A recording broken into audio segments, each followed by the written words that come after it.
बंगाल में बहुत सारे इश्यूज थे जिनको रिपोर्ट किया जाना चाहिए था, लेकिन रिपोर्टिंग होती है झाल मुढ़ी के ऊपर। ये हमारे दौर की पत्रकारिता की ऐसी हकीकत है जो बहुत शर्मिंदा करने वाली है।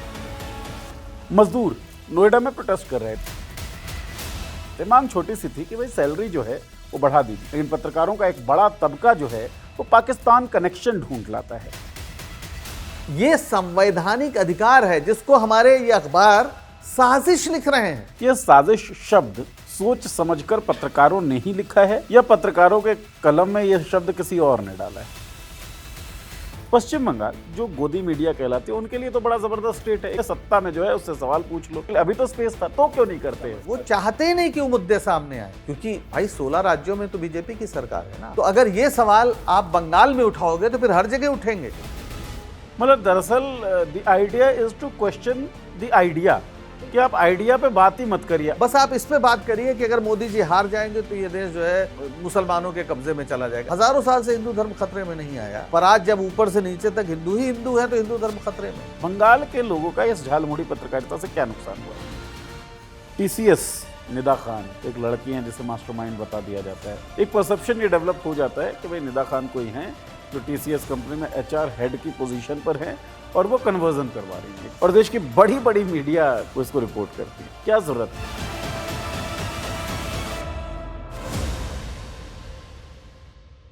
कौन गिरेगा कितना ज्यादा लेखा जोखा देख रहा हूं, नफरत के कोलाहल में मैं सच को रोता देख रहा हूं। नफरत का ये कोलाहल जो है फैलाया किसने है? अगर मैं देखूं तो हमारी ही बिरादरी, हमारे ही फ्रेटर्निटी के लोगों ने। जब मैं बिरादरी कह रहा हूं तो मेरा आशय पत्रकारों की जमात से है, जिन पत्रकारों की जमात ने सत्ता के सामने झुकना स्वीकार किया, और झुकना छोड़ दीजिए अब तो रेंगना स्वीकार कर लिया है। पश्चिम बंगाल के बारे में अगर बात की जाए तो बहुत सारी बातें की जा सकती थी। सीएपीएफ की जो पोस्टिंग है, जिस तरीके से डिप्लॉय किया गया, जिस तरीके से एसआईआर में वोट्स डिलीट किए गए, जिस तरीके से कई लोग जो वैलिड हैं, वोटर्स हैं लेकिन उनका नाम नहीं है, उस पर बातचीत की जा सकती थी। लेकिन पत्रकारों का एक बहुत बड़ा तबका चुनता है झाल मुढ़ी को, प्राइम टाइम में जगह देता है झाल मुढ़ी को। पत्रकारिता ऐसी क्यों हुई? मजदूर नोएडा में प्रोटेस्ट कर रहे थे। मांग छोटी सी थी कि भाई सैलरी जो है वो बढ़ा दीजिए, लेकिन पत्रकारों का एक बड़ा तबका जो है वो पाकिस्तान कनेक्शन ढूंढ लाता है। टीसीएस कन्वर्जन की बातें वहां चली, आरोप लगा कि टीसीएस में एक ऑर्गेनाइज्ड कन्वर्जन का रैकेट चल रहा था। निदा खान एक महिला थी जो टीसीएस में काम करती थी, और पत्रकारों के एक बड़े जमात ने यह साबित कर दिया, लोगों के दिमाग में ठूस दिया कि ये निदा खान मास्टरमाइंड थी कन्वर्जन के उस रैकेट की। जबकि सच्चाई निकला, निदा खान ना तो एचआर हेड थी जैसा कि क्लेम कर रहा था गोदी मीडिया, निदा खान ना ही किसी सीनियर पोजीशन पे थी जैसा कि क्लेम कर रहा था गोदी मीडिया। बाद में हकीकत सामने आ गई, लेकिन माफी तो कौन ही मांगता है। तो गोदी मीडिया अलग अलग मुद्दों को किस तरीके से डाइल्यूट कर देता है और उसका असर हमारे समाज में कितना पड़ता है। ये जर्नी मीडिया की हुई क्यों इस तरीके की, और मुद्दों की असलियत क्या थी? जो मैंने कहा ना, सच को रोता देख रहा हूं, वो सच्चाई क्या है? उस सच्चाई में थोड़ी सी हम लोग चाहेंगे गोता लगाएं और आप सबके सामने लाएं। गोता हम कौन से शो में लगाते हैं? द थर्ड आई में। तो द थर्ड आई के इस एपिसोड में स्वागत आप सभी का। स्वागत हमारे एक्सपर्ट डॉक्टर पंकज श्रीवास्तव जी का। बहुत बहुत स्वागत सर। शुक्रिया। और पहला सवाल यही कि बंगाल में एज अ जर्नलिस्ट जब मैं सोचता हूँ तो बहुत सारे इश्यूज थे जिनको रिपोर्ट किया जाना चाहिए था, लेकिन रिपोर्टिंग होती है झाल मुढ़ी के ऊपर। तो पत्रकारिता के झाल मुढ़ीकरण पे क्या कहना चाहेंगे आप? झाल मुढ़ी खाओ और मोदी जी के गुण गाओ, ये हमारे दौर की पत्रकारिता की देखिए हकीकत है। और ये ऐसी हकीकत है जो बहुत शर्मिंदा करने वाली है। भारत की पत्रकारिता ने जो भी प्रतिष्ठा हासिल की है उसके पीछे लगभग 100 साल का, बल्कि शायद 150 साल का इतिहास है। बहुत लोग भूल गए हैं, इसी दिल्ली में जब 1857 की क्रांति हुई तो उर्दू अखबार निकलता था। उसके संपादक थे मौलवी मोहम्मद बाकिर साहब। उनको तोप में बांध के उड़ा दिया गया था, तोप में बांध के उड़ा दिया गया था। सोचिए, ऐसे संपादकों की विरासत है इस देश के पास, इस दिल्ली के पास। क्यों? क्योंकि वो साम्राज्यवाद के विरुद्ध जो एक क्रांति की अलख उठी थी उसके साथ खड़े थे। वो सांप्रदायिक एकता की लगातार बातें कर रहे थे, हिंदू मुसलमान की एकता की बातें कर रहे थे, जो अंग्रेज़ों के लिए बहुत ही नागवार था। और आप जानते हैं 1857 की सबसे बड़ी जो पहचान है कि हिंदू और मुसलमान इकट्ठा हो गए। दोनों मिलकर इतनी बड़ी ताकत बन गए थे कि अंग्रेज़ों को लगा कि कहीं ये देश छोड़ना न पड़े। हालांकि उन कुछ गद्दारों की वजह से वो बच गए, और वो अलग बात है कि उन गद्दारों का आज बहुत बोलबाला है। तो बहरहाल हम आज सिर्फ पत्रकारिता की बात करेंगे। तो एक तो वो ज़माना था, फिर हमारी जो आज़ादी की लड़ाई थी, उस आज़ादी की लड़ाई के दौरान भी जो अखबार थे, जो अंग्रेज़ों के अखबार थे, वो तो जाहिर है वो अंग्रेज़ों के नियंत्रण में थे, तो उनकी भाषा वैसी ही रहेगी। लेकिन बड़े पैमाने पर अखबार छपे, निकाले गए। मैंने एक और शो में बताया था, गांधी जी ने तकरीबन 6 अखबार निकाले थे। वो इंडियन ओपिनियन से लेकर और हरिजन तक की एक लंबी उनके पास, डॉक्टर अंबेडकर ने कई अखबार निकाले, बहिष्कृत भारत से लेकर और तमाम, प्रबुद्ध भारत, मूक नायक, कई अखबार उन्होंने भी निकाले। इसके अलावा ज़िले ज़िले छोटे छोटे अखबार निकले, और ये सब अखबार क्या कह रहे थे? ये सारे अखबार ये कह रहे थे कि हिंदू, मुसलमान, सिख, ईसाई सबको मिलकर ये देश बनाना है। सांप्रदायिक विभाजन अंग्रेज़ों का एक हथियार है जिसके खिलाफ हमें खड़े होना है। यानी वो भारत में एक नए किस्म का जो राष्ट्रवाद पैदा किया जा रहा था, जो आधुनिक भावबोध के साथ था, जिसमें गैर बराबरी के खिलाफ एक नए किस्म के संघर्ष का आह्वान था, हमारे देश की पत्रकारिता उसका वाहक थी। यानी हमारे देश की जो पत्रकारिता है वो सिर्फ सूचना देने का काम नहीं कर रही थी। वो ऐसा नहीं कह रही थी कि हाँ भाई वो आज जलियांवाला बाग में गोली चल गई और इतने लोग मर गए, उसके लिए सूचना नहीं थी।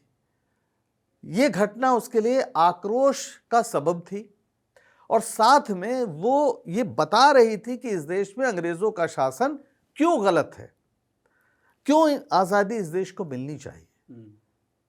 यानी कभी तटस्थ नहीं रही है पत्रकारिता। हमारी पत्रकारिता बहुत शास्त्रीय अर्थों में निष्पक्ष नहीं है, वो कुछ मूल्यों के साथ खड़ी थी। अच्छा, निष्पक्षता है भी तो मिथकीय चीज ना सर। आप भेड़ और भेड़िए के बीच कैसे निष्पक्ष हो सकते हैं, है ना? जी। अगर कोई कहे कि भाई हम भेड़ और भेड़िए एक ही घाट में पानी पी रहे हैं, तो इसका सीधे सा मतलब है कि भेड़िए का पेट भरा हुआ है और वो फिलहाल पानी ही पी रहा है, अदरवाइज वो भेड़िए। तो आपको भेड़ के पक्ष में तो खड़ा होना पड़ेगा, एक ऐसी व्यवस्था बनानी पड़ेगी ताकि भेड़िया भेड़ को खा ना सके। ये तो जंगल राज है ना। किसी राज्य की जरूरत हमें क्यों पड़ती है? ताकि कमजोर लोगों की हिफाजत हो सके, जो वंचित लोग हैं उनकी आवाज उठ सके, उनकी बात आगे बढ़ सके। इसीलिए कुछ समय पहले तक जो संविधान में लोगों को अधिकार मिला है, हमारी पूरी पत्रकारिता उसके हक में खड़ी होकर बात करती थी। मसलन जैसे आपने अभी जिक्र किया मजदूरों का, मुझे अच्छी तरह याद है जब मैं अखबार में मैं रहा हूं कई बरस, पिछली सदी के अंतिम कुछ वर्षों में एक श्रम बीट होती थी, यानी प्रॉपर श्रम बीट। यानी एक रिपोर्टर होता था जिसको ये असाइन होता था कि जितना भी मजदूरों के बीच की खबरें हैं, जिसमें मजदूरों का असंतोष, मजदूरों की मजदूरी को लेकर जो समस्या है, या जो श्रम कार्यालय हैं वहाँ पर क्या है, भ्रष्टाचार है या नहीं है, या अगर मजदूरों का शोषण हो रहा है तो जो श्रम अधिकारी है क्या वो अपने दायित्व का निर्वाह कर रहा है, कानूनों का कितना फायदा, श्रम कानूनों का पालन हो रहा है कि नहीं हो रहा है, इस पर एक वॉच डॉग की नजर वो रिपोर्टर रखता था। और जिस दिन वो कोई बड़ा धमाका करता था, यानी जाहिर है जहां पर कानून टूट रहा है, वहां उसको बाईलाइन मिलती थी पहले पेज पर अखबार में। यानी श्रम बीट इतनी इंपॉर्टेंट बीट हुआ कर। उससे होता क्या था, उससे श्रमिकों के बीच अगर कोई असंतोष है तो उसकी जानकारी समाज को भी होती थी और सरकार को भी होती थी, सरकार पर दबाव पड़ता था और फिर वो देखती थी कि भाई कहाँ कानून का उल्लंघन हो रहा है। आज भी श्रम कानूनों में बहुत कुछ ऐसा है जिसको देखकर आप कह सकते हैं कि मजदूरों के शोषण पर रोक है। हालांकि सरकार ने श्रम कानूनों को बहुत लचीला बना दिया है, लेकिन श्रम अधिकारी अभी भी हैं, जी। श्रम कार्यालय अभी भी हैं, ऑन डॉक्यूमेंट सारी चीजें ऑन डॉक्यूमेंट दिखती हैं। है। और ये है कि भाई आपको न्यूनतम वेतन इतना देना पड़ेगा, 8 घंटे मजदूरी ही आप करा सकते हैं, उसके ऊपर ओवर टाइम इतना देना पड़ेगा अगर आप कराते हैं, ये सारी बातें हैं। लेकिन इस समाज को अचानक पता चलता है कि नोएडा में श्रमिक सड़क पर आ गए। क्यों? क्योंकि पाकिस्तान ने उसमें कोई साजिश की है। और ये इस देश के लीडिंग न्यूज़पेपर और इस देश के तमाम बड़े बड़े मीडिया चैनल ये काम करते हैं। उन्होंने इसके पहले कभी नहीं बताया कि नोएडा में क्या मजदूरों को कोई असंतोष है, क्या उनको मजदूरी मिल रही है, क्या उनको ओवरटाइम मिल रहा है, क्या उनकी जो सेवा शर्तें हैं उनका पालन हो रहा है, क्या श्रम कानूनों का पालन हो रहा है। इस पर अखबारों में कोई चर्चा नहीं होती। और अचानक एक दिन जब मजदूर सड़क पर आते हैं और हिंसा जैसा माहौल बनता है, कहा जाता है मारपीट, हिंसा, जो भी आगजनी, और अचानक वहां पर पाकिस्तान को लाकर वो खड़ा कर देते हैं। ऐसा क्यों? इसका मतलब है कि जो हमारे अखबार हैं उन्होंने सरकार की इच्छा के अनुरूप काम करना स्वीकार कर लिया है। और कई बार लगता है कि गोदी शब्द बड़ा मासूम है। ये दंगाई मीडिया है, ये जन विरोधी मीडिया है। गोदी तो लगता है जैसे कोई अबोध किसी की गोदी में बैठ गया है। ये गोदी बहुत हल्का शब्द है। ये जान समझकर सब कुछ, सोच समझकर। और अभी तो जिस तरह से इन अखबारों ने लिखा है, आप उसकी भाषा देखें तो लगता है पूंजीपति के कुत्ते भौंक रहे हैं। ऐसा मीडिया है।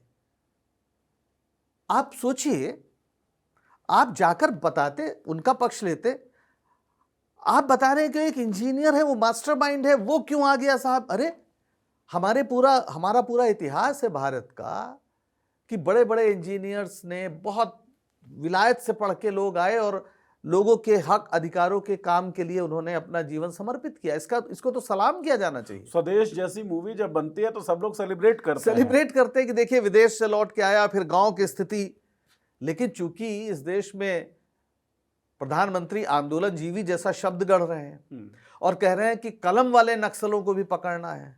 आप सोचिए, सत्यम वर्मा को गिरफ्तार कर लिया। सत्यम वर्मा यूनी वार्ता में लंबे समय तक काम किया, एक वरिष्ठ पत्रकार रहे हैं, लखनऊ में रहते हैं, किताब की एक दुकान चलाते हैं और वो किताब दुनिया भर के क्रांतिकारी साहित्य को बेचने की वो जगह है, उसको वो छापते हैं। भगत सिंह और उनके साथियों के तमाम प्रकाशित अप्रकाशित दस्तावेजों को लगातार उन्होंने सामने लाने की कोशिश की है सत्यम जी ने।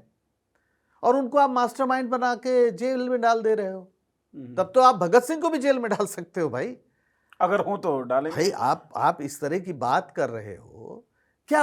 यही तो लोग कह रहे हैं कि लोगों के जो अधिकार हैं, जो श्रमिकों के अधिकार हैं, उनको दो, उनको पूरी मजदूरी दो, उनके काम के घंटों का एक निर्धारण करो, उससे ज्यादा नहीं हो सकता है। यही तो मांग कर रहे हैं। अच्छा, एक बार और एक मिनट, संविधान हमारा इस बात का अधिकार देता है कि मजदूर संगठित हो, यूनियन बनाए, अपनी सेवा शर्तों, अपने श्रम के मूल्य के लिए संघर्ष में उतरे। ये संवैधानिक अधिकार है जिसको हमारे ये अखबार साजिश लिख रहे हैं। मान लीजिए कोई इंजीनियर है, पढ़ाई करके नौजवान आया, उसे लगता है देश में श्रमिकों का हाल बहुत बुरा है और वो छोड़ देता है और कहता नहीं हम श्रमिकों के बीच काम करेंगे। आप बताते हैं बाहरी लोग आके यहां पर साजिश रच रहे हैं। अरे न जाने कितने लोग हैं जिन्होंने आईएएस की नौकरी छोड़कर काम किया है। अच्छा, चलिए एग्जांपल अपने पॉलिटिकल होराइजन से ले लें। लोग तो अरविंद केजरीवाल, हाँ, वो भी आईआरएस थे, उन्होंने छोड़ा और आरटीआई के लिए लड़ाई लड़ी उन्होंने। तो किसी ने ये नहीं कहा कि ये भाई कोई देशद्रोही हैं। इंजीनियर थे, वो भी आईआरएस थे। हाँ बिल्कुल, कई तमाम लोग हैं, जो अरुणा रॉय हैं, एक ब्रह्मदत्त शर्मा जी हुए, बहुत लोग हुए हैं। और एक पूरी परंपरा रही है इस देश में ऐसा काम करने वालों की, जो बड़ी बड़ी नौकरियां छोड़कर या करियर छोड़कर लोगों के बीच जाकर, मजदूरों के बीच, किसानों के बीच काम करते रहे और उनको सलाम किया गया है समाज की ओर से।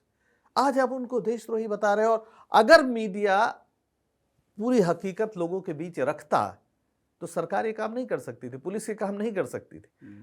पहली बात तो आप लगातार नोएडा जैसे औद्योगिक इलाके में मजदूरों के अंदर जो आक्रोश है उसको लोगों के सामने लाते, उनसे परिचित कराते। तो जो अचानक जो घटना हुई है वो अचानक कोई साजिश, कोई विस्फोट, ऐसी बात तो नहीं अच्छा, होती। ये भी है ना कि गुस्से को अगर जगह मिल जाती, गुस्से पे अगर बातचीत हो जाती, तो गुस्सा थोड़ा सा शांत हो सकता भाई था। बिल्कुल, अगर लोगों को ये लग गया कि उनकी बात कोई नहीं सुनेगा, देखिए सीधी सी बात है, जो सरकार, जो व्यवस्था शांतिपूर्ण आंदोलनों को स्पेस देने के लिए तैयार नहीं होती, वो फिर यानी अहिंसक आंदोलनों को अगर आप सम्मान नहीं देते हैं, तो आप हिंसा के शिकार होने के लिए अभिशप्त हैं। सीधी सी बात मतलब आप डिस्टेंड हैं, आपको होना ही पड़ेगा। भाई, सीधी सी बात। अच्छा, एक बात बताएं पंकज जी, जो आपने बोला कि साजिश लिखा गया हाँ, मजदूरों के इस असंतोष को, यह साजिश शब्द सोच समझकर पत्रकारों ने ही लिखा है या पत्रकारों के कलम में यह शब्द किसी और ने डाला है? देखिए पहली बात तो ये साफ है कि सारी कहानियां पुलिस की बनाई हुई कहानियां हैं। पुलिस देती है, ये लोग छापते हैं, उस पर कोई सवाल जवाब करना है। लेकिन ऐसा होता क्यों है, ये हमें सोचना पड़ेगा। जितने भी मीडिया मालिक हैं, आप उनके नाम उठा के देख लीजिए, और ये सरकार किस बड़े लेवल पर उन्हें विज्ञापन दे रही वो देख लीजिए, उनके रिश्ते देख लीजिए, उनके वैचारिक झुकाव को देख लीजिए।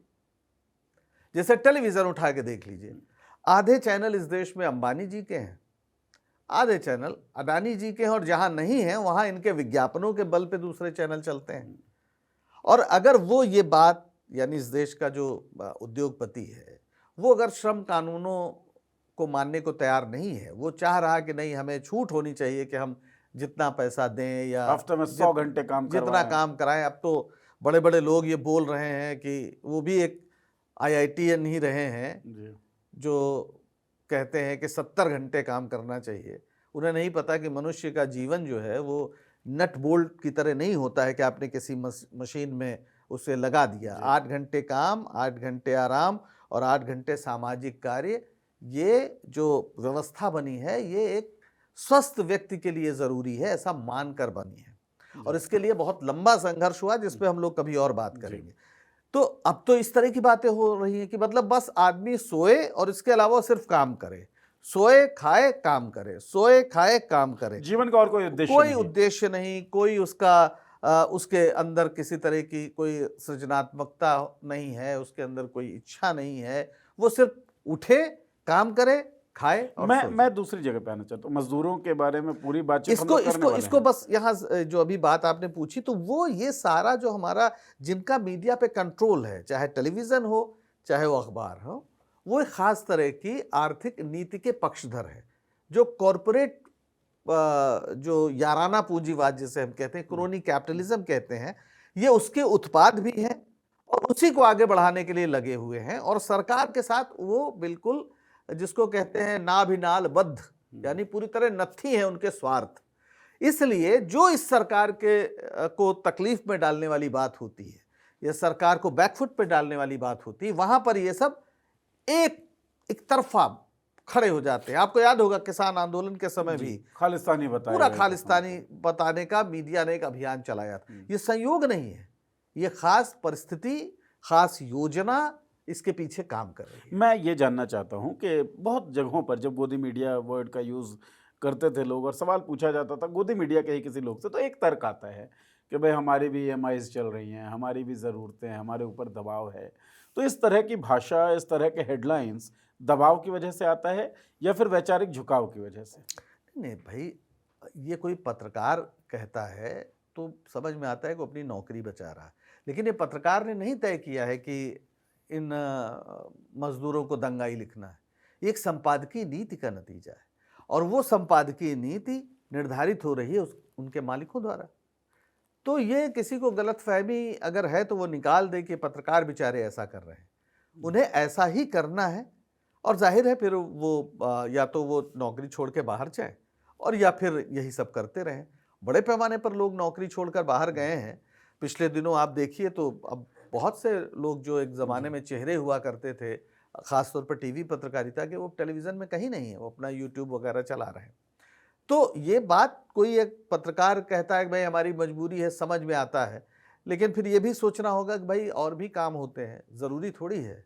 हालांकि हम इतने किसी पर कठोर वो नहीं करना चाहते टिप्पणी की, भाई आप भूखे मर जाओ, ये सब क्यों करते हो। लोग हर आदमी में अलग अलग क्षमता होती है, अलग अलग परिस्थिति होती है, पता नहीं अब किसी का बच्चा बीमार है, किसी की पत्नी बीमार है, जैसा आपने कहा ईएमआई है, सड़क पर आ जाएगा। तो ये सारी जो परिस्थितियां हैं ये उसे मजबूर कर रही हैं वो काम करने के लिए, लेकिन वो तय करने वाली स्थिति में तो नहीं है ना। वो तो संपादक जो बताएगा, और संपादक वही होगा जो इन सब चीजों पर के लिए सहज होगा। ऐसे ही लोग संपादक बनाए जाते हैं, मालिक ऐसे ही लोगों को चुनता है, और मालिक किनको चुनेगा, कौन सी नीति चलाएगा, ये सरकार तय कर रही है। तो सरकार ने, खासतौर पर मोदी सरकार ने, इस देश के मीडिया को पूरी तरह से नियंत्रित कर लिया। मतलब एक जो मीडिया के अवमूल्यन की बात जब होती है तो कहा जाता है वो दौर जब जो मालिकाना पोजीशन था या मालिकाना जिम्मेदारी थी वो संपादकों से हटके मालिकों के पास चली गई, जो मालिक पूंजीपति होते थे। तो आपके पास अखबार या पूरा जो मीडिया है वो अवमूल्यित होता चला गया, खराब होता चला गया। क्या अब इसमें एक्सटेंशन हुआ है कि मालिक जो है वो सरकार के इशारे पर काम कर रहे हैं? नहीं, देखिए, सरकार, कोई भी मालिक, कोई भी उद्योगपति सरकार से लड़ने की हैसियत नहीं रखता है ना। मतलब अगर सरकार आमादा हो जाए तो आप कैसे कर सकते हैं काम। पर हमारे देश का सौभाग्य ये रहा है कि यहाँ पर एक खास तरह का लोकतांत्रिक प्रयोग हुआ, और जिनके नेतृत्व में हुआ उन्हें ये बात जरूरी लगती थी कि मीडिया आजाद रहे, आजाद रहे। एक छोटा सा वक्फा जो इमरजेंसी का था, जो घोषित थी इमरजेंसी, उसको छोड़ दिया जाए तो कभी भी मीडिया को नियंत्रित करने का प्रयास नहीं किया गया। आपको याद होगा 2014 के पहले जो 2-3 साल इस देश में गुजरे हैं, मनमोहन सिंह के खिलाफ कितना दुष्प्रचार हुआ। आज वो सारे आरोप झूठे साबित हो रहे हैं, लेकिन किसी भी अखबार का विज्ञापन नहीं बंद हुआ, किसी संपादक की नौकरी नहीं गई, किसी मालिक को इस सरकार ने उसका कोई नुकसान नहीं किया, ऐसा तो है नहीं। हमेशा ही होता रहा है कि एक तरफ सरकार के विज्ञापन भी छपते थे और दूसरी तरफ सरकार के खिलाफ आलोचनाएं भी चलती, खबरें भी छपती थी, आलोचना भी छपती थी। और जैसा मैं कई बार कह चुका हूं कि अखबार में बेहतरीन कवरेज बाईलाइन के साथ उसी को मिलता था जो सरकार की कोई पोल खोलता था या किसी अफसर की, किसी मंत्री के भ्रष्टाचार को उजागर करता, काम वही माना जाता। एक बार वो जॉर्ज ऑरवेल के नाम से जो प्रचलित है कि खबर वही है जिसे छापने से कोई रोकना चाहे, बाकी सब पीआर है, बाकी सब पीआर है। यही कहा, जहां दिक्कत होगी वहां आप कुछ कहेंगे, उस दिक्कत को उजागर करेंगे, तो पत्रकारिता कर रहे हैं। बाकी तो भाई उनका प्रचार विभाग है ही सरकार का ना, वो रोज एक प्रेस रिलीज जारी कर देता है, अगर उसी को छापना है तो पत्रकार का है। आपको तो सच्चाई बतानी है ना कि हो क्या रहा है। जैसा आपने भी पिछली बार कहा था ना कि कोई कह रहा बारिश हो रही, कोई कह रहा नहीं हो रही। पत्रकार का काम सिर्फ ये छापना नहीं है, वो खिड़की खोलेगा, बाहर देखेगा और एक पक्ष को झूठा, दूसरे को सही बताएगा कि ये झूठ बोल रही है कि नहीं हो रही कि नहीं। वो तो जनता को सही सही बताना, लोगों को सूचित करना। और चूंकि हमारी वो विरासत रही है और 2014 के बाद हमने उसको बदलते हुए देखा है, और इस बुरी तरह बदलते हुए देखा है कि अब जो साख भारत में पत्रकारिता और पत्रकारों की थी, मेरा ख्याल है उसे वापस आने में 100 साल भी कम लगेंगे। मतलब मुश्किल है। आजादी का आंदोलन जितना लंबा चला उससे ज्यादा चलेगा, कोई स्वीकार ही नहीं कर पाएगा।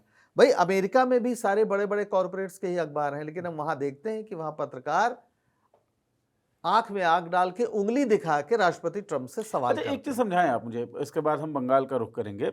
वो ये कि हम देखते हैं अमेरिका के अंदर भी कैपिटलिस्ट लॉबी जो है वही चला रही है, मीडिया के संसाधनों पर उसका कब्जा है, लेकिन फिर भी सवाल पूछा जाता है ट्रंप से। अब ये फर्स्ट अमेंडमेंट की वजह से है या अमेरिका की ये विशेषता है, अमेरिका के लीडरशिप की वो सवाल ले रहे हैं?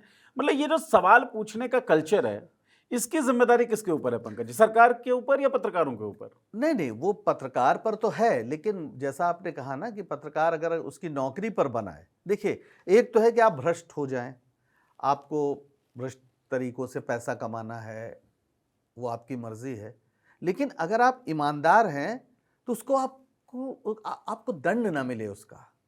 अभी क्या है कि अगर आप ईमानदारी से पत्रकारिता करना चाहेंगे तो आपके लिए कोई स्पेस नहीं है, यानी ईमानदारी दंडित हो रही है। ऐसा नहीं है कि पहले पत्रकार जो है वो भ्रष्ट नहीं होते थे, बहुत लोग होते थे, लेकिन ईमानदार लोग होते थे और ईमानदार होने की वजह से उनका सम्मान था, उन्हें दंडित नहीं होना पड़ता था, वो बाहर नहीं कर दिए जाते थे, है ना। आज समस्या है कि आप अभिशप्त हैं एक भ्रष्ट व्यवस्था के अंदर काम करते हुए उसी भ्रष्टाचार को, यानी ये जो वैचारिक भ्रष्टाचार है, इसका ही आप हिस्सा बन जाए, हिस्सा extension बनने बन के जाए। लिए मजबूर हैं। चले यानी कोई भी ऐसा नहीं हो सकता है कि कोई अगर रिपोर्टर जाए और वहाँ की स्थिति बताए कि भाई यहाँ पत्रकारों का, यहाँ पे मजदूरों का शोषण होता है, तो उसे खबर छपेगी, उसकी छपेगी ही नहीं। ये फर्क है। पहले हो सकता था कोई भ्रष्ट पत्रकार जाता और किसी पूंजीपति से पैसा लेके खबर न छापता, ठीक बात है। लेकिन यह भी हो सकता था किसी दूसरे अखबार का एक पत्रकार जाता और कोई पैसा नहीं लेता, खबर छाप देता, तो फिर दूसरे दिन जिस पत्रकार ने खबर नहीं छापी है उसकी क्लास लगती थी, तलब हर किया जाता उसको। नहीं, हर अखबार में मैंने काम किया है, बाकायदा एक मीटिंग होती थी जहां आपके प्रतिद्वंदी अखबार के साथ आपके अखबार की तुलना होती थी कि अच्छा उन्होंने देखो, जैसे मैंने कहा श्रम बीट, तो अगर किसी दूसरे अखबार में श्रमिकों की समस्या को लेकर कोई अच्छी खबर छपी है तो इस श्रम बीट वाले पत्रकार को फिर अपमानित होना पड़ता था, उसे कहा जाता था भाई आप भी कुछ करिए, देखिए दूसरे अखबार में ये हो रहा है। तो ये बहुत आसान भी नहीं था कि आप गोल कर जाएं, आपको मौके पर बताना पड़ेगा कि क्या चल रहा है, और उस बीट में जिसकी जो बीट होती थी उस बीट में ही घूम घूम के वो काम करते थे। अब तो बीट रिपोर्टर लगभग खत्म ही हो गए। आपने जो एक शब्द दिया है उससे वो सवाल जो मैंने पहले पूछा था थोड़ा सा ज्यादा स्पष्ट होता है। एक मामला तो यह है कि अब ईमानदारी जो है वो दंडित होने लगी हाँ, है, हाँ।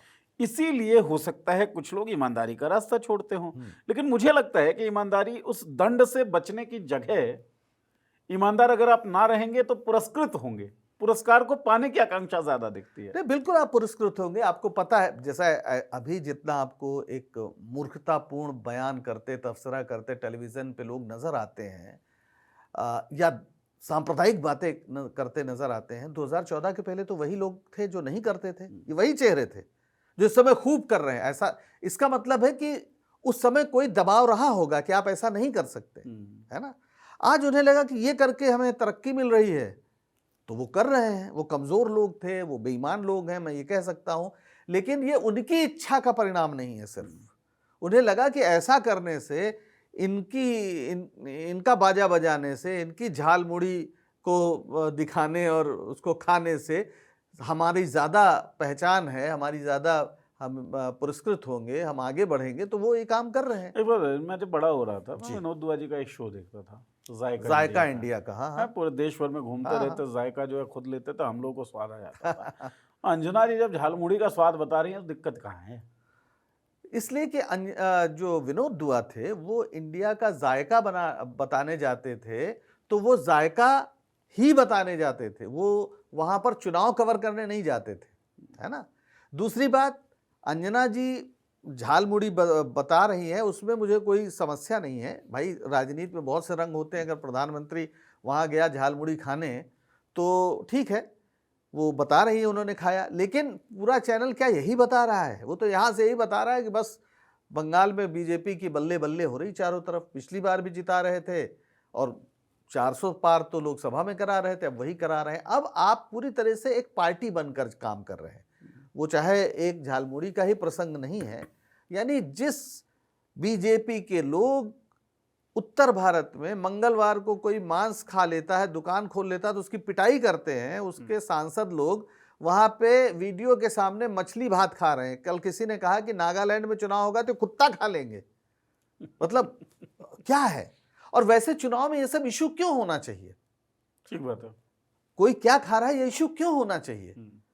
चाहे वो झालमुड़ी हो, चाहे मछली भात हो, वहां तो इशू ये होना चाहिए कि ममता बनर्जी ने पश्चिम बंगाल के लोगों को क्या दिया है, वहाँ की शिक्षा व्यवस्था कैसी है, वहाँ पर बिजली मिलती है कि नहीं मिलती है, वहाँ कृषि उत्पादन का क्या हाल है, इवन वहाँ मजदूरी का क्या हाल है। अच्छा, मुझे क्या आपने आज तक में जो झालमुड़ी खा रहे हैं, क्या कभी इस प्रश्न पर कोई खबर करते देखा कि वहाँ के कृषि मजदूरों या औद्योगिक मजदूरों की क्या स्थिति? कोई रिपोर्ट देखी? आपने नहीं देखी, क्योंकि वो केवल चुनाव ही यही करने जा रहे हैं। अच्छा, मैं एक चीज़ समझना कि मुझे बड़ी हंसी आती है, और आप क्योंकि सीनियर हैं इस पेशे में और आपने शानदार काम किया है, तो वो आप मुझे समझाने की कोशिश करें। पश्चिम बंगाल जो गोदी मीडिया कहलाती है, उनके लिए तो बड़ा ज़बरदस्त स्टेट है एक तरीके से वैसे देखें तो, कि भाई भारतीय जनता पार्टी की आइडियोलॉजी के साथ नत्थी होकर आप काम कर रहे हैं और पश्चिम बंगाल में सत्ता में ममता बनर्जी है।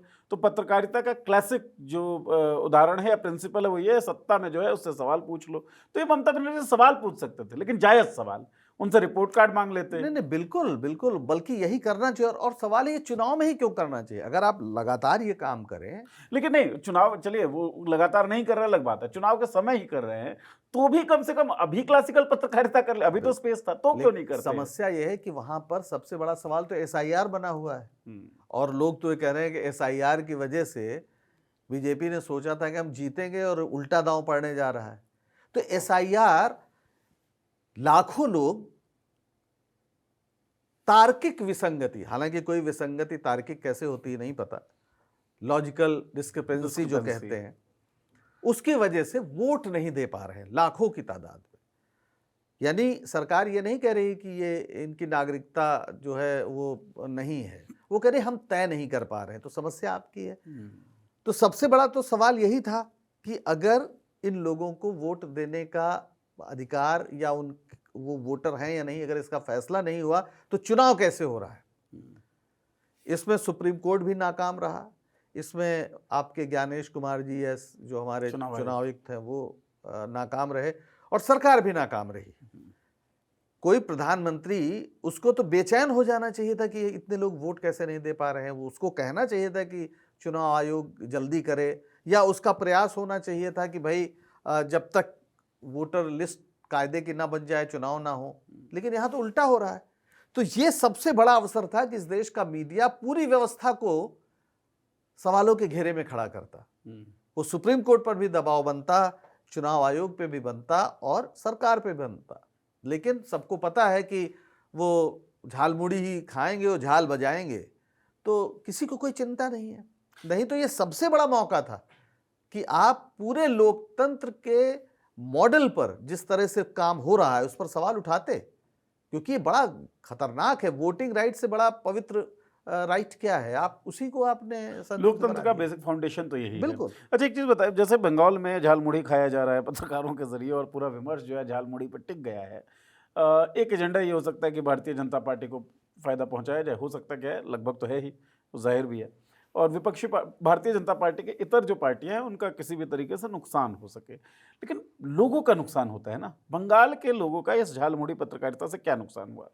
भाई सीधी सी बात है कि जो असली मुद्दे थे वो मुद्दे गायब है। जैसे अब यही कि बंगाल में अगर शिक्षा का, जैसे मैंने कहा, क्या हाल है, सुरक्षा का क्या हाल है, पर कैपिटा इनकम जैसे बंगाल में हाँ, आय का क्या हाल है, या तमाम जो मुद्दे जो लोगों की जिंदगी से जुड़े मुद्दे हैं वो कैसे बेहतर हों। और अगर ममता बनर्जी की सरकार उसमें नाकाम हुई है तो उसको लगातार सवालों के घेरे में रखना चाहिए। यही पत्रकारिता का काम है। पर अगर आप ये बता रहे हैं कि ममता बनर्जी के रहने का मतलब सनातन खत्म हो जाएगा, ममता बनर्जी के रहने का मतलब ये है कि मुसलमान कब्जा कर लेंगे, तो आप मुद्दा ही ऐसा ला रहे हैं जिसमें लोग रिएक्ट करेंगे। फिर वहां वो लोग कह रहे हैं कि ये दो गुजराती आके बंगाल पर शासन करना चाह रहे हैं, दिल्ली कब्जा करना चाह रही है। तो वहां पर फिर उपराष्ट्रीयता का, यानी जो एक बंगाली राष्ट्रवाद है, वो ममता बनर्जी ने उसको उठा दिया कि बाहर के लोग बंगाल पे कब्जा कर। तो बंगाल की अस्मिता जो है वो प्रमुख हो गई। और जो ममता बनर्जी की तमाम असफलताएं रही होंगी सरकार के नाते, उस पर कोई बात ही नहीं हो रही है ना जी। और यही काम मोदी जी भी भाषण देने में करते रहे, यही काम अमित शाह भी करते रहे। आप उस सरकार को घुसपैठ के लिए जिम्मेदार कैसे ठहरा सकते हैं, जबकि सारी केंद्रीय बल जो है, सुरक्षा बल, बॉर्डर सिक्योरिटी फोर्स, उसकी जिम्मेदारी भारत के गृह मंत्रालय पर है। गृह मंत्री तो अमित शाह है। और आप पहले दिन से घुसपैठिया घुसपैठिया घुसपैठिया ये आप कर रहे हैं। यही आपने बिहार में किया, दिल्ली तक में किया आपने। दिल्ली में जो बांग्ला बोल रहा है वो घुसपैठिया हो गया आपकी नजर में, अगर वो मुसलमान है तो भारतीय जनता पार्टी मूल सवालों पर देश की राजनीतिक विमर्श को जाने ही नहीं देना चाहती। इसका कई जगह फायदा होता है और मेरा ख्याल है बंगाल में इसका उन्हें नुकसान हो गया, क्योंकि 15 साल से एक सरकार है, उसकी तमाम नाकामियां हैं। अगर आप वहाँ लॉ एंड ऑर्डर के सवाल पे उठाते मुद्दा, महंगाई के सवाल पे उठाते, तमाम मुद्दे हो सकते हैं, शिक्षा के सवाल पे उठाते, लेकिन आपने तो सीधे मतलब ऐसे सवालों पर उठाना शुरू किया कि सांप्रदायिक ध्रुवीकरण हो जाए। एग्जैक्टली जब मैं बंगाल इलेक्शन देख रहा था ना, मुझे इंटरेस्टिंग इसीलिए लगा ये कि भाई यहाँ पे जो गोदी मीडिया है, टीवी चैनल, वो तो भारतीय जनता पार्टी के आइडिया को ही फ्लोट करने की हमेशा कोशिश करता है। बंगाल इनके लिए बड़ा माकूल प्लेग्राउंड था, जहाँ पे अगर आप में पत्रकारिता है, अगर आपको पत्रकारिता आती है, तो आप पत्रकारिता कर सकते थे। चलिए एजेंडा ग्रस्त ही होता वो, लेकिन वो दिखता नहीं है। तो लगता है सर कि मजबूरी मजबूरी वाला जो कभी कभी तर्क आ जाता है, जो मैंने आपसे पूछा भी, वो बेजा तर्क नहीं है। नहीं, अगर आप बंगाल में करेंगे तो समस्या यह है कि फिर वो गुजरात में भी उठेगा, बिहार में भी उठेगा। अरे बंगाल में तो कर लेते, मतलब आती ही नहीं है डरते हैं। पत्रकारिता। नहीं नहीं, वो अच्छा। चाहते ही नहीं कि वो मुद्दे सामने आए। ऐसा कैसे हो सकता है कि बंगाल की गरीबी के सवाल उठेगा तो बिहार की गरीबी का नहीं उठेगा, जहां आप 20 साल से ज्यादा शासन में है? उठेगा ना। कहा जाएगा अच्छा तो बंगाल में पर कैपिटा इनकम कितनी है और बिहार में कितनी है? तो ये लोग चाहते नहीं कि गरीबी, बेरोजगारी, श्रमिकों के सवाल, किसानों के सवाल, बेरोजगारों के सवाल, महिला शिक्षा का सवाल या ओवरऑल एजुकेशन सिस्टम का सवाल बहस में आए। क्योंकि भाई 16 राज्यों में तो बीजेपी की सरकार है ना, केंद्र में भी बीजेपी है। तो अगर ये सवाल आप बंगाल में उठाओगे तो फिर हर जगह उठेंगे। तो ये वो सवाल है जिनसे घबराते हैं।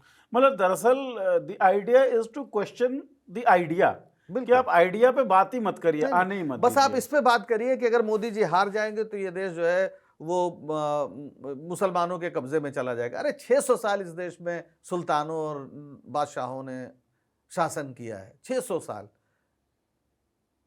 मुगलों ने इस देश को मुगलिस्तान या मुस्लिमिस्तान नहीं बनाया ना, हिंदुस्तान बनाया है ना। हिंदुस्तान का तो मतलब वही है हिंदुओं का स्थान।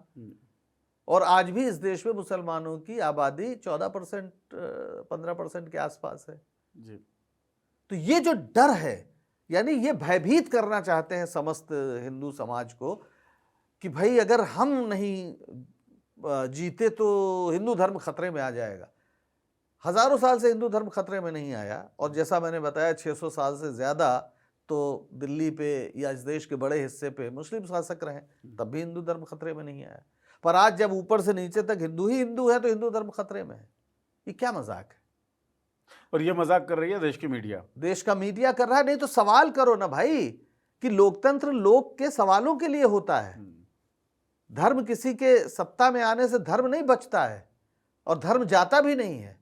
धर्म इतनी छोटी चीज नहीं है कि कोई सरकार बदल जाएगी तो आपका धर्म चला जाएगा। ये जो लोग ऐसा कह रहे हैं उनसे ज्यादा अधर्मी कोई है ही नहीं। और दरअसल धर्म के सबसे बड़े लाभार्थी वर्ग में से शायद बिल्कुल होंगे। बिल्कुल। धर्म का जो धंधाकरण हुआ है, या हाँ। धंधा जो बना है। महाराष्ट्र में मूव करते हैं सर, पश्चिम बंगाल की हमने बात की। टीसीएस वाली जो थ्योरी थी वो आपने मेरे हिसाब से सुनी पड़ी होगी। बिल्कुल बिल्कुल। निदा खान एक लड़की है जिसे मास्टरमाइंड बता दिया जाता है।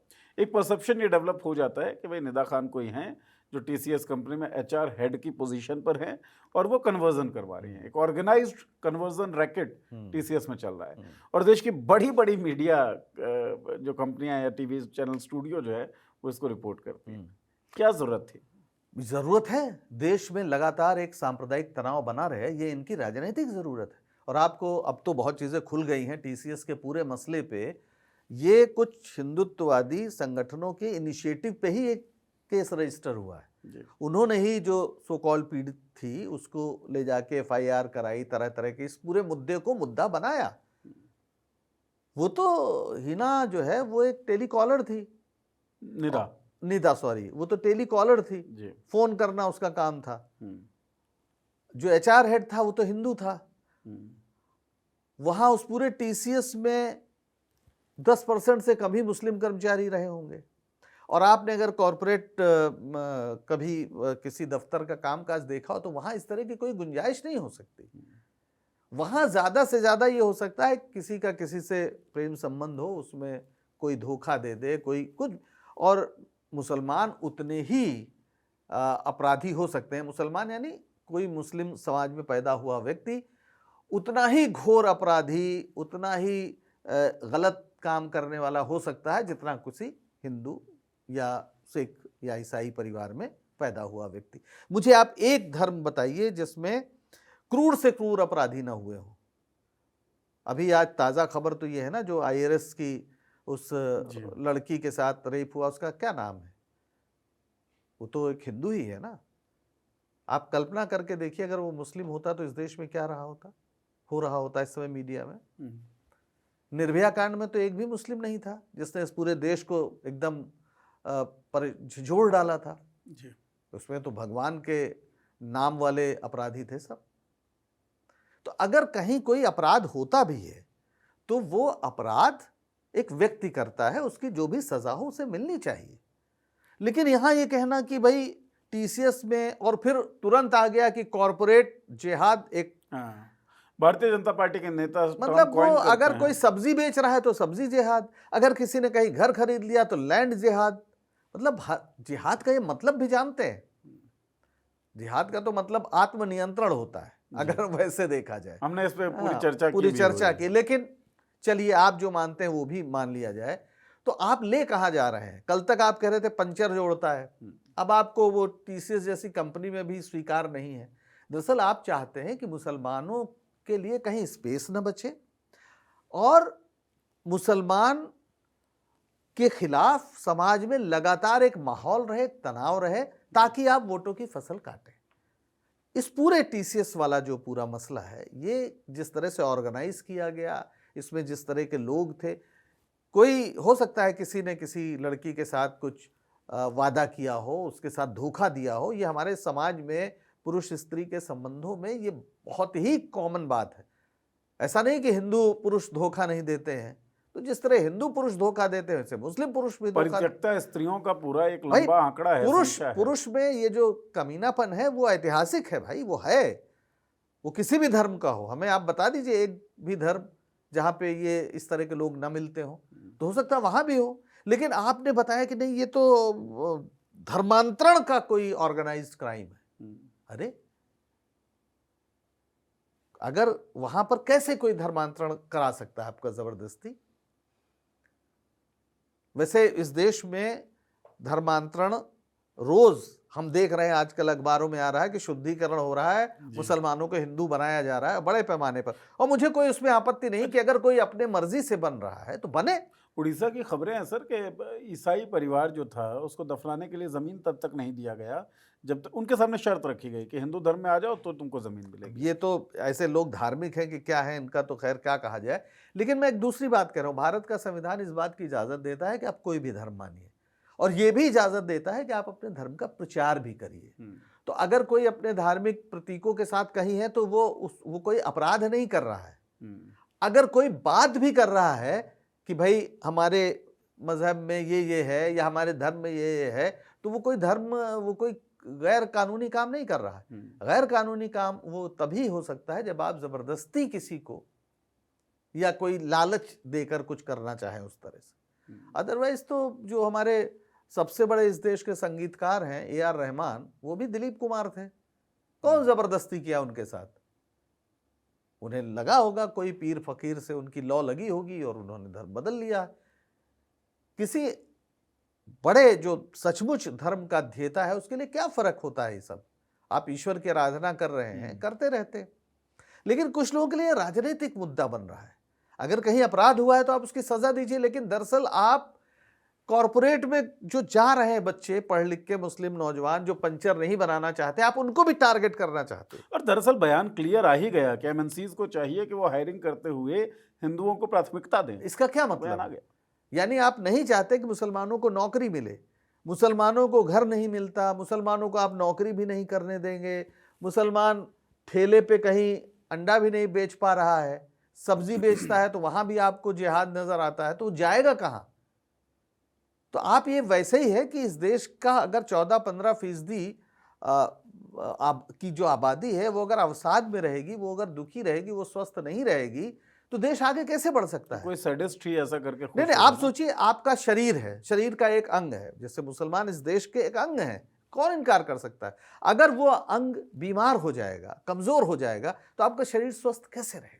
ये बहुत बेसिक सी बात है भाई। और ये सोच प्रबल हो ही ना, इसीलिए गोदी मीडिया का पूरा उपक्रम ये दिखाने की कोशिश करता है कि जी नहीं, इस शरीर का अंग मुसलमान नहीं है। आप पत्रकारों की बात कर रहे हैं, मैं यही यहाँ पे बता दूं, एक जमाने में जब कोई अपराध होता था तो अखबारों में कभी नाम नहीं लिखा जाता था, चाहे कोई किस धर्म का है, ये आप कम से कम हेडलाइन से तो पता नहीं लगा सकते थे। अब बड़ा बड़ा हेडलाइन में नाम लिखा जाता है कि ये विक्टिम अगर हिंदू है तो हिंदू विक्टिम, अपराधी अगर मुस्लिम है तो मुस्लिम अपराधी। हाँ, ये तो नाम बड़ा आम हो नाम गया और है। ये कल्पना नहीं कर सकते थे आप 2014 के पहले इस देश में ये ऐसी हेडलाइन की आप कल्पना नहीं कर सकते थे जिसमें अपराधी का नाम और धर्म बताते हुए खबर दी जाए। और क्या कौन सा नाम बताना है, कौन सा धर्म बताना है, बहुत किसे स्पष्ट है। छुपा लेना है, वो बहुत वो साफ जो है। पूरी बिल्कुल थ्योरी है बिल्कुल या पूरा तरीका बिल्कुल है। बिल्कुल बिल्कुल बिल्कुल वो कहाँ बताना है। और देखिए, मकसद ये है कि ये देश हमेशा खदबदाता रहे। यानी जैसे बर्तन में होता नहीं है, पक रहा है कुछ और वो पूरी तरह पक भी नहीं गया, धीमी धीमी आग है, तो वैसे ही देश एक सांप्रदायिक तनाव में लगातार बना रहे। लोग हिंदू मुसलमान के अलावा कुछ सोच ना सके। इसकी हमेशा हमेशा आप युद्ध की तैयारी में कि हिंदुओं संगठित हो जाओ, हिंदुओं को तैयार रहना चाहिए। तमाम बाबा लोग आजकल बता रहे हैं। क्यों भाई? इस देश में सेना नहीं है, पुलिस नहीं है, व्यवस्था नहीं है। इसका मतलब है कि आपको इस सब पर विश्वास नहीं है। आपकी ही सरकार है, भारतीय जनता पार्टी की सरकार है, और आप जो समर्थक हैं इस सरकार के, वो कह रहे हैं पुलिस पे हमें विश्वास नहीं है, हमें तो खुद हथियार लेना होगा। इसका क्या मतलब है भाई? लोग तो तब हथियार उठाते हैं जब पुलिस व्यवस्था या जो पूरी अदालती व्यवस्था है, कानून व्यवस्था है, वो काम नहीं करती, तब ये बात होती है ना जी। और आप लोगों को कह रहे हैं कि नहीं हिंदुओं तुम हथियार उठाओ। यानी कोई किसी से आपकी लड़ाई हो तो आप वही मार पीट के मामला वो कर लो, पुलिस के पास जाने की रूल ऑफ लॉ को दरअसल खुद आप खत्म चैलेंज करने कर की रहे हो, खुद आप कोशिश है। चैलेंज कर रहे हो। अच्छा, मैं तीनों एग्जाम्पल से, जिन 3 मुद्दों पे हमने बातचीत की, एक अंतिम टिप्पणी आपसे लेना चाहूँगा। जैसे टीसीएस वाला मामला था, उसमें भी अगर कोई बीजेपी के एजेंडा के लिए काम करते हुए ही पत्रकारिता करना चाहता तो वो सवाल ये पूछ सकता था या उठा सकता था कि वर्क प्लेस पर महिलाओं के साथ ज्यादती होती है, ठीक, लेकिन आपने वो नहीं चुना, आपने कन्वर्जन रैकेट की बात उठा दी। बंगाल के अंदर आप बहुत सारी बातें कर सकते थे, ममता बनर्जी का रिपोर्ट कार्ड आप निकाल सकते थे, लेकिन आपने चुना क्या? झालमुढ़ी चुना और सांप्रदायिक तनाव चुने, घुसपैठिया को फैलाने की कोशिश चुनी और घुसपैठिया वर्ड चुना आपने। मजदूरों की बात अगर करें तो मजदूर प्रोटेस्ट कर रहे थे, आंदोलन कर रहे थे, वो आंदोलन हिंसक हो गया। आप आंदोलन के हिंसक हो जाने पर सवाल कर सकते थे, लेकिन आपने मजदूरों का पाकिस्तानी कनेक्शन ढूंढ लिया। तो फिर ये लगता है कि ये टीवी स्टूडियो में बैठे जितने एंकर्स हैं या ज़्यादातर अखबार में छापने वाले जो लोग हैं, वो पत्रकारिता को तिलांजलि दे चुके हैं। अब कोई मतलब है नहीं पत्रकारिता का। नहीं पत्रकारिता है ही नहीं हुए। ये इस सरकार के लठैत हैं। आप ये भी कह सकते हैं सुपारी किलर्स हैं। इन्हें माहौल बनाने के लिए एजेंडा दे दिया जाता है और फिर अदरवाइज सारे ही मामलों में, चाहे वो मजदूरों का मामला हो या टीसीएस का मामला हो या बंगाल का मामला हो, तो आप हर जगह जाकर आप तमाम पहलुओं को, उसमें एक ये भी पहलू हो सकता है कि भाई क्या, जैसे टीसीएस वाला है तो उस पुरुष ने, जो एक मुस्लिम पुरुष है, उसने किसी लड़की को धोखा दिया। अगर उसके साथ कोई गलत व्यवहार हुआ है तो जो भी कानून के तहत है, दोनों पक्षों को आप जानिए और आप सजा जो भी है उसको देना चाहिए। लेकिन आप चूंकि अगर आप ये बता देते कि वो जो है टेलीकॉलर है, जो लड़की है, तो फिर कहानी बनती नहीं। तो फिर आपने क्या किया? झूठ बोला। सबसे बड़ी बात, आप झूठ से शुरू करते हैं। आप सीधे कहते हैं कि वो जो है वो वहाँ के एचआर हेड थी। अब एचआर हेड सुनते ही लोगों को लगता है अच्छा ये तो बड़े पद पर है और उसने चीज़ों को दबा दिया होगा, जबकि एचआर हेड हिंदू है और वो जानता था कि ये व्यक्तिगत एक वो है मामला जो यहाँ पर बिगड़ गया है, तो वो तरह तरह के आरोप लगाए जा रहे हैं। जैसे कई बार हम देखते हैं तलाक वाले मामलों में कोई नहीं पटती है तो बाद में दहेज के उत्पीड़न के बहुत सी धाराएं लग जाती हैं। तो ये सब होता है हमारे समाज में, इसको स्वीकार करना चाहिए। वैसे ही आप यहाँ पर जा सकते थे, आप मजदूरों की स्थिति बता सकते थे। आप कितना, आप सोचिए 10-12 हज़ार रुपए में आप चाहते हैं कि मजदूर यहाँ काम करे। बढ़ा देने के बाद भी सर, स्किल्ड मजदूरों के लिए जो योगी आदित्यनाथ ने बढ़ाया 15,968 रुपये, शायद मैं इसलिए नोट खोल रहा हूँ, मैंने स्पेशल लिखा हुआ था, क्योंकि जब मैं देखा ना कि 15,968 रुपये, 16,868 रुपये ये बढ़ाने के बाद, ये बढ़ाने के बाद है। और इसमें भी बहुत से जो हैं मालिक इसके लिए तैयार नहीं है। वो ओवर टाइम का जो योजना सरकार ने बताई थी उसके लिए भी तैयार नहीं है। यानी इसके पहले तो उन्हें 12-13 ही मिल रहा था, उसमें 3,000 के आसपास तो उनका गैस हो जाती है, 4-5 हजार कमरा। आखिर क्या खाएगा, कहाँ पे रहेगा, कैसे अपने परिवार को पालेगा, आपको ये भी सोचना चाहिए ना। और आप मनुष्य कह रहे वो मनुष्य हो तो उनके बारे में सोचा जाए ना। नहीं, अवधारणा तो ये है कि उनको मनुष्य वो आप कीड़े रहने ही मत मकोड़े नहीं दीजिए। है भाई। अगर वो मनुष्य है तो वो मानवीय गरिमा के लिए संघर्ष भी कर सकते हैं, और ये करना ही चाहिए। ये देश इसी संघर्ष के जरिए बना है कि भारतीयों को भी मानवीय गरिमा के साथ जीने का अधिकार है। अगर ऐसा नहीं सोचा गया होता तो भारत आजाद क्यों होता? आजादी की जरूरत क्या थी? अंग्रेज भी तो शासन ही कर रहे थे, आप भी शासन कर रहे हो। उस समय जब किसानों और मजदूरों के समर्थन में जो लोग लिखते थे, गणेश शंकर विद्यार्थी के प्रताप में जब लिखा जाता था ये सब, तो उनको जेल भेज दिया जाता था। 7 जनवरी 1921 को रायबरेली में मुंशीगंज गोलीकांड हुआ था। सई नदी पर किसान थे और उनको घेर कर एक जमींदार था वीरपाल सिंह, उसके लोगों ने मार दिया था। गणेश शंकर विद्यार्थी ने उसकी जबरदस्त रिपोर्टिंग की प्रताप में, उसे दूसरा जलियांवाला बाग कांड कहा। नतीजा यह हुआ कि उन्हें जेल जाना पड़ा। तो इस तरह की पत्रकारिता का इतिहास रहा है ना। आज आप उल्टा कर रहे हो, आज आप जमींदारों और पूंजीपतियों के पक्ष में खड़े होकर उनकी बात कर रहे हो। तो आपको तो चाहिए कि आप न्याय के पक्ष में खड़े हो। आप इस देश को सांप्रदायिक हिंसा और सांप्रदायिक तनाव में जो लोग डाल रहे हैं उनको एक्सपोज करो। लेकिन फिर कई बार लगता है कि सवाल बहुत भोले हैं, क्योंकि जो मीडिया है उसका नियंत्रण किनके हाथ में, हमें देखना पड़ेगा। वो पत्रकारों के हाथ में तो है नहीं। और इस देश के बड़े बड़े पूंजीपति अगर यही चाहते हैं कि श्रम कानूनों का नाश हो जाए और इस देश में कृषि कानून जो लाई थी सरकार वो आ जाए, तो फिर उनके नियंत्रित मीडिया से हम कैसे ये उम्मीद करें? तो जनता अपना मीडिया कैसे बनाए, ये सवाल है। जनता ने अपना मीडिया जब सोचा कि भाई ये फेसबुक, यूट्यूब, इन सब का सहारा लिया जाए, तो उसमें कितनी रुकावटें ये सरकार डाल रही है आप जान रहे हैं। यानी जान क्या रहे हैं सर, झेल रहे हैं। आप खुद ही झेल रहे हैं। फेसबुक पेज पॉलिटिक्स का भी वो हो गया, इंस्टाग्राम भी हो गया है। तो अब ये समस्या है कि सरकार ये नहीं चाहती कि जो हकीकत है वो लोगों के बीच लाई जाए। जैसा मैंने पहले भी एक बार कहा था कि अगर जैसे आपके शरीर में जो व्याधियां हैं, बीमारियां हैं, अगर उसकी रिपोर्ट सही नहीं होगी तो डॉक्टर आपका इलाज नहीं कर पाएगा। वैसे ही देश की समस्याएं, उनकी रिपोर्ट अगर लोगों के सामने नहीं होगी तो वो इस सरकार पर दबाव नहीं डाल पाएंगे कि आप इसका इलाज करिए। उनकी तो इमेजिनेशन से एक चीज बाहर हो गई कि हमारा अधिकार अच्छी शिक्षा है। 90,000 से ज्यादा स्कूल बंद कर दिए इस सरकार ने, उस पर कोई चर्चा मीडिया में नहीं है।